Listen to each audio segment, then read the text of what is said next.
So let's get right into this video. Bathroom's been cleaned. The bathroom from its dust. I mopped 3 times with bleach and vinegar. Contact paper that I purchased from Walmart. This is the beige color, and each roll is $6.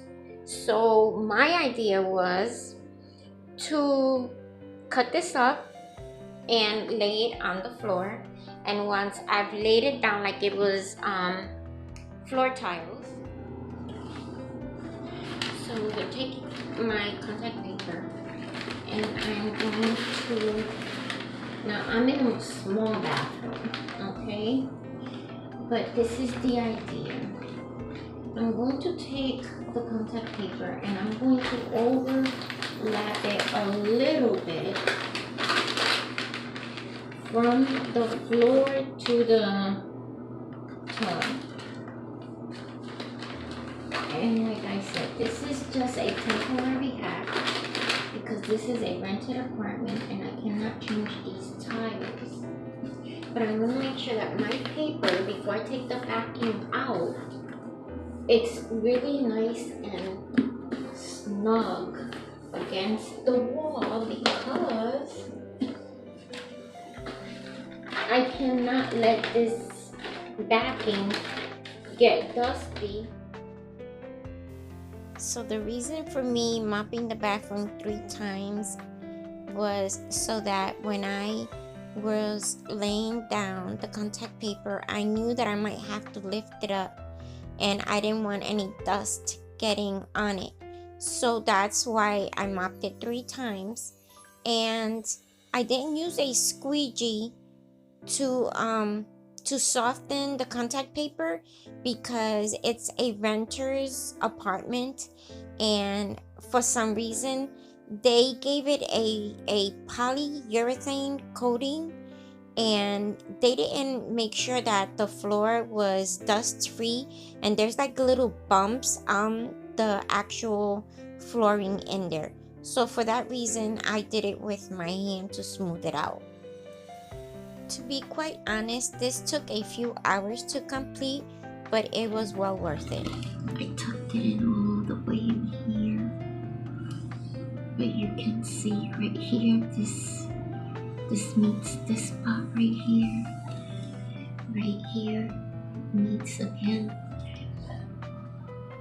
Because it has a busy pattern with the marble, you can't really tell.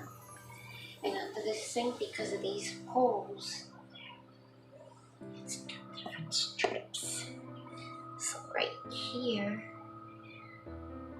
you take your time.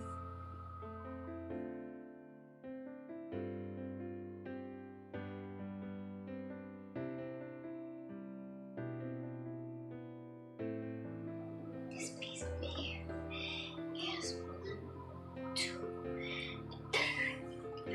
This one here too. This is a piece that I had to mend out of the extra strips.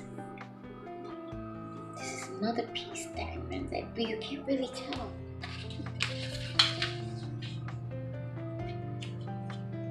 So you see, like I measured a little bit.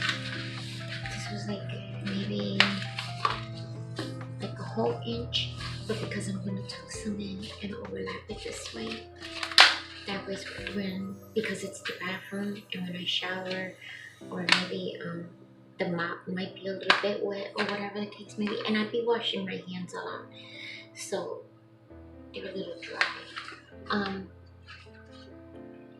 So this is what I'm doing, right? I usually don't take out the whole thing because this is what happens. It just gets stuck to everything. But I'm going to fold it like this, right? And I look at my right here.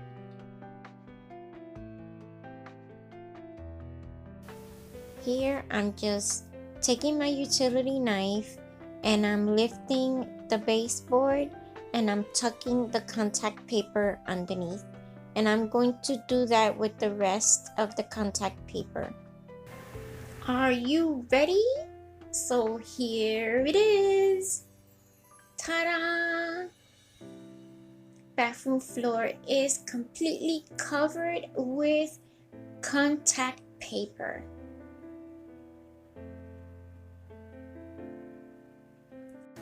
So it's been close to 6 months. Let's see how the bathroom floor is doing.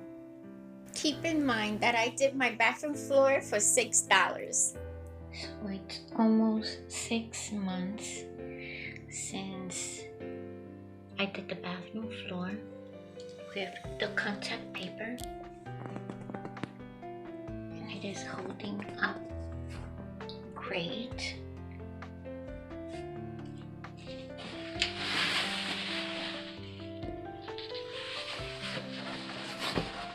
I store stuff down there. The next video is going to be this sink curtain, but for now let's finish this one of the update on this floor. And I did put some waterproof caulking around the toilet and around the tub, and it gave it a finished look. Now I mopped the floor with regular mop and water,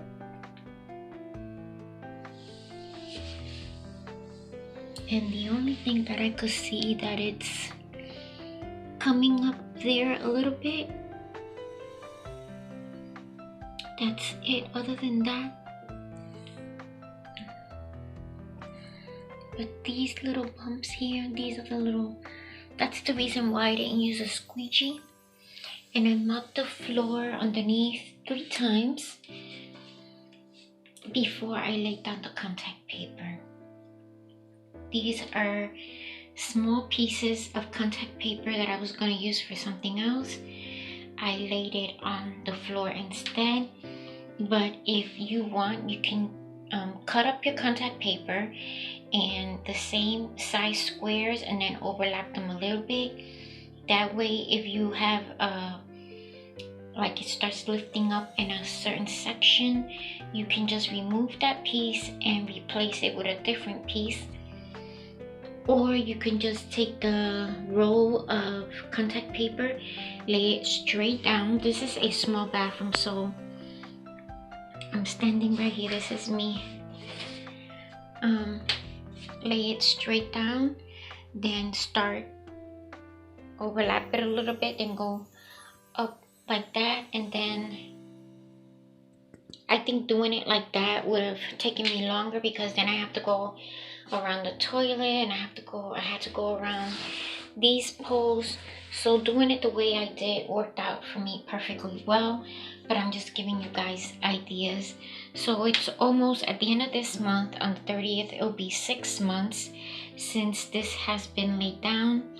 I've had a few family members come over and they've come into the bathroom, they've used the bathroom, and it's holding up perfectly well. It's only me here, and I do take care of my things, I can say that.